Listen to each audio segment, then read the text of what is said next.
Merci d'avoir accepté l'interview. Alors, je vais commencer à poser des questions. Alors, déjà, Satine, comment as-tu découvert ta passion, le chant? Alors, ma passion, j'ai découverte. En fait, je suis baignée dedans depuis toute petite. Donc, j'ai fait ma première scène vers 3-4 ans, 4-5 ans environ. C'était dans un camping. Et donc, bah, en fait, depuis toute petite, je suis baignée dans la musique parce que ma mère est de base chanteuse. Du coup, bah, voilà. Et parce qu'on t'a vu dans l'émission The Voice Kids, c'était la première saison. Et qu'est-ce qui t'a donné envie de participer à The Voice Kids? Est-ce que c'est toi qui as voulu ou on t'a proposé de le faire? Alors, c'est eux qui m'ont proposé de le faire. Et du coup, bah voilà. The Voice Kids, en fait, de base, c'était une émission qu'on regardait de temps à autre avec ma mère. Et puis finalement, bah, ils nous ont appelés pour que je le fasse. Et bah, on a dit oui. Et à part cette passion de chant, est-ce que tu as d'autres passions? À part cette passion, donc oui, j'ai du coup YouTube qui est l'audiovisuel plus précisément. Et puis bah, après, j'ai différentes passions. J'aime beaucoup bah, tout ce qui touche à l'audiovisuel en fait, hein, finalement. Et puis voilà. Et est-ce que tu veux faire plutôt être chanteuse ou euh, faire de l'audiovisuel comme métier? Comme métier, je me tournerais plus vers l'audiovisuel parce que chanteuse est un métier qui est plutôt lui-même aléatoire dans le sens où tant qu'on a du succès, tant mieux, mais je sais que ça peut tomber du jour au lendemain, donc du coup c'est plus compliqué. Donc je pense que je vais continuer ma carrière un peu de youtubeuse chanteuse, mais à côté avoir un vrai métier. Ah oui. Et tu as fait la première partie de Big Flo et Oli et de Gims aussi. Est-ce que c'est eux qui t'ont proposé ou c'est toi qui es venu vers eux? Eh bien, c'est eux qui m'ont proposé, bon, pas eux directement, mais c'est plus leur production qui m'ont proposé. Et à chaque fois, bah, dès que j'ai appris, que ce soit pour Buffalo ou pour Gims, dès que je l'ai appris, j'étais très très contente parce que c'est quelque chose d'unique. Donc, c'était vraiment génial. Ah oui. Et c'est- c'est- tu as préféré faire la première partie de Big Flo et Oli ou de Gims Euh, entre les deux? j'ai pas vraiment de préférence dans le sens où les deux c'était vraiment quelque chose d'unique. Ce sont deux artistes plutôt différents et les deux ont été géniaux. Donc, dans tous les cas, c'était vraiment vraiment génial. Ah, et est-ce que entre l'école et le chant et tout ce que tu fais, est-ce que tu arrives à gérer l'école, les devoirs? Bah, bien sûr que oui. Là, justement, j'étais en train de faire mes devoirs. Donc, Ah, Donc oui, j'arrive vraiment bien à gérer tout ça. Bah, je travaille comme une personne normale finalement, parce que je suis une élève normale. Même les profs, que ce soit mes profs, mes proches, mes amis, tout ça, ils me considèrent vraiment comme une élève ou comme une amie normale. Donc une amie pour mes amis du coup. Donc aux yeux de mes proches, je suis vraiment une élève normale. Donc tant mieux, je suis vraiment une personne comme une autre. Et au niveau de mes amis, de mes proches, tout ça, ils me considèrent aussi pas comme Salatine la youtubeuse, mais c'est une Vallée juste une personne normale. Donc c'est bien, je trouve ça bien de faire la part. Et puis même moi, j'arrive à faire la part entre mes amis, mes proches, les cours, tout ça, et YouTube. Et je trouve ça cool de savoir faire la part parce que finalement, c'est bien quoi. et est-ce que les gens dans ton école, ils sont contents de ce que tu fais? Ah oui, bien sûr. Les gens dans mon école, bah, même mes amis, hein, ils écoutent ce que je fais, donc forcément, on en rigole un peu tous ensemble parce que c'est quand même spécial, on va dire. Mais en soi, c'est oui, on en rigole tous ensemble. Et puis oui, j'ai même des abonnés dans mon lycée ou dans mon ancien collège. Du coup, bah, c'est bien, quoi. C'est cool. Tu as plus de critiques positives ou plus de critiques négatives?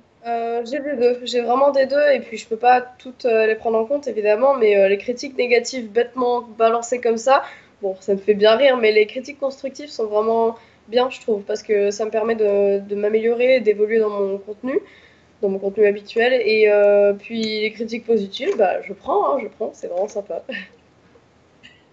Est-ce que tu as le stress avant de monter sur scène? Avant de monter sur scène, j'ai pas du stress, mais j'ai plus hâte d'y être parce que en fait, je dois attendre dans les coulisses comme ça et je vois le public. Eux ne me voient pas, mais moi je les vois. Et en fait, je vois le public et je me dis, waouh, dans même pas genre 2-3 minutes, je suis là quoi. Et du coup, je dois attendre et j'ai juste envie d'y aller, sauf que je dois attendre un petit peu. Du coup, voilà. Mais en soi, je dirais pas que j'ai du stress, mais je me dis, bah là, dans 2 minutes, je suis là quoi, devant tout le monde, donc c'est cool. Tu as peut-être un porte-bonheur pour te déstresser avant de monter sur scène? Pour me déstresser avant de monter sur scène, j'ai pas forcément de porte-bonheur, mais ce que je fais, c'est que je parle à mes amis comme si tout était normal. Je parle à mes proches, je parle à mes amis, comme s'il allait rien se passer. Genre, on parle vraiment de tout et n'importe quoi, comme une discussion normale. Et ça me permet un peu de, bah, pas de déstresser, mais ça me permet juste de me dire, bah, bon, là, je suis sur scène dans 2 minutes, mais là, je parle avec mes amis, donc c'est cool, quoi.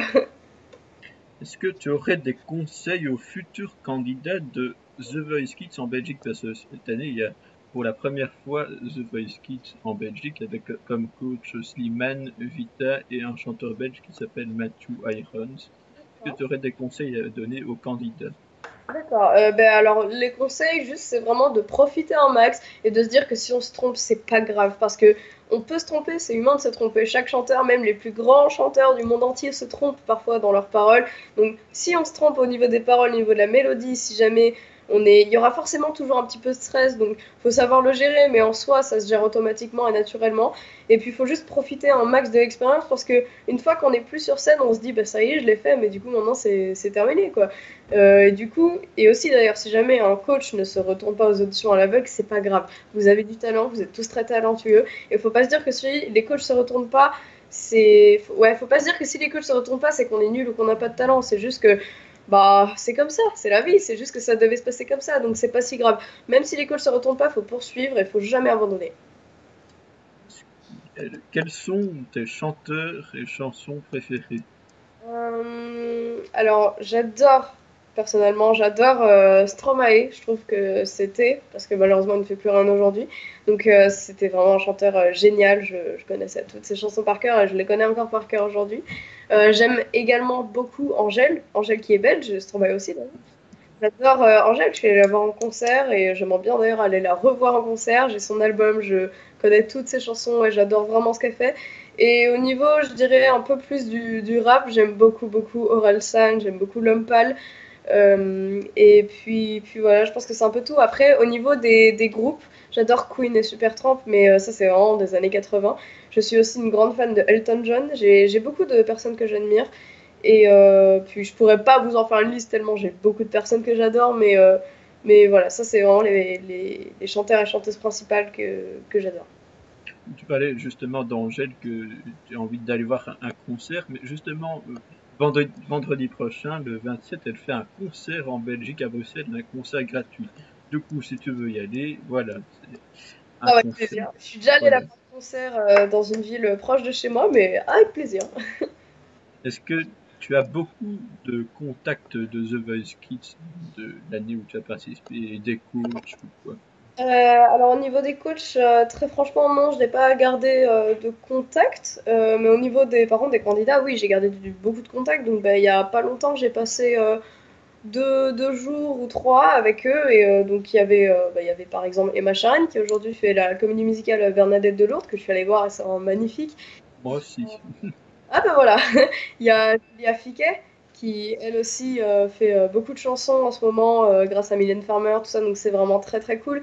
Il y a aussi Elisa Comrie, il y a Arthur Bolzonella, tout ça, il y a énormément de personnes avec qui j'ai gardé du contact. Et puis voilà, hein, c'est cool. Est-ce que tu as d'autres projets en cours à venir, des, des concerts ou quoi? Alors oui, j'ai des projets qui arrivent. Donc au niveau des concerts, pour l'instant, je ne sais pas. Je ne pense pas avoir de concert de prévu sûr et certain.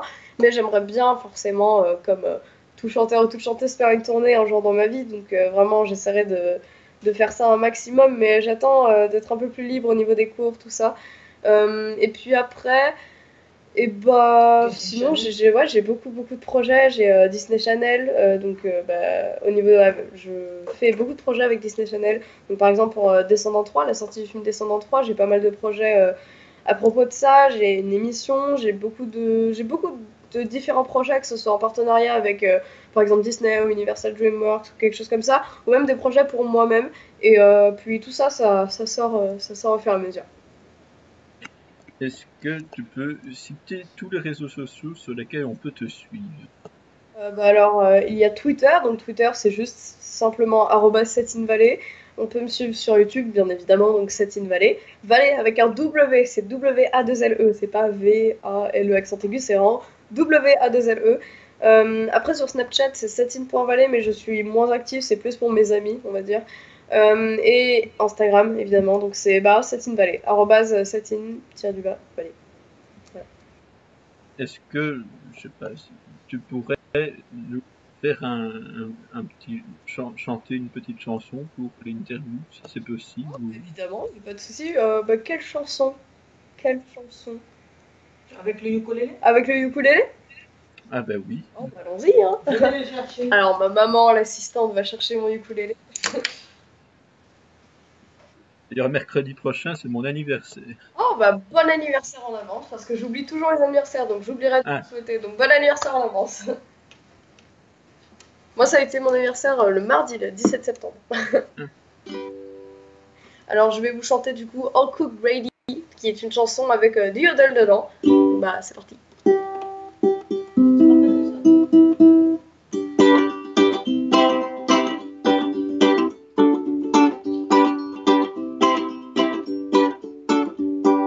All Cook Grady sure is lazy, only cook comes Granny gravy. But if you like a coffee hot, grab a cup from Cookie's spoon.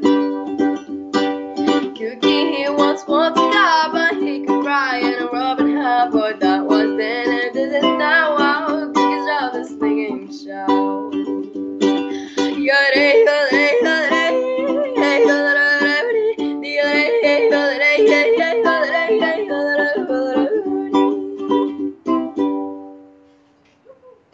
Merci beaucoup. Et comme le yodel, comment ça vient, comment on apprend à faire du yodel, comment Alors là, j'en ai vraiment aucune idée. En fait, je sais même pas comment on fait. Vraiment, je comprends pas comment je fais. Je sais que je craque ma voix, que je bouge ma langue en même temps que le rythme de la musique. C'est vraiment quelque chose de spécial, de rigolo. Vraiment, je prends pas ça au sérieux du tout, mais je trouve ça vraiment sympa. Et vraiment, je ne sais même pas moi comment je fais, donc je pourrais pas vous dire. Je pense qu'il faut craquer sa voix et bouger sa langue un peu sur le rythme de la musique et ça fait du yodel. Eh bien, merci beaucoup d'avoir fait cette interview. Eh bien, avec plaisir. Voilà.